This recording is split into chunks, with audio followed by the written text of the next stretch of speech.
instituição PNTL oficialmente halau despedida a membro reformado Hamutuk Atusida Limanolo Resingualu Horifila Faliba Vida Civil. Cerimônia de despedida ne realiza a Salão Centro de Formação Polícia Acadêmica. Comoro dili sexta-feira loro Sanolo Resinem Fulanzuinho Tinan Rihunrua Ronolo Resintolo. Comandante-Geral Polícia Nacional Timor-Leste PNTL, Comissário-Geral Polícia Henrique da Costa Hatete. Regra hotu konaba progresso regresso nebe aprova e hatinan kotuk, infelizmente Instituto Pessoal PNTL. Foi na aprova e hatinan ruanolo resintolo liuba, nebe halovelo mbara kenghela, atau fila ba vida civil tuirlei nebe iha.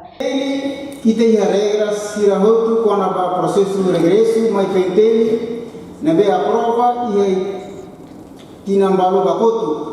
Infelizmente, Estatuto Pessoal PNTL, foi uma prova, foi em Tina Ronusenturu Lintia.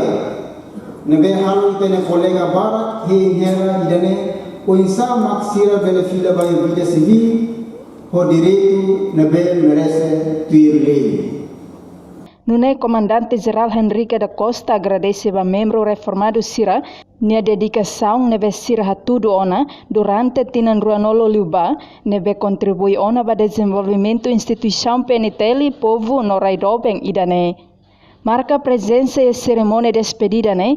Macacefe Estado-Maior General FFDTL, Tenente General Falu Ratalek, Ministro Presidencial Conselho Ministro Fidelis Leite Magalhães, Vice-Ministro Interior Antônio Armindo, Representante Presidente Comissão Função Público, Secretário Estado Proteção Civil, Adjunto Provedor PDHZ, Segundo Comandante-Geral PNTL, Comandante Município dele, Comandante Unidade Oficiais Superior, no membro PNTL reformado, inclui família Sira. Reportagem Melanie Conceição, Televisão Timor-Post.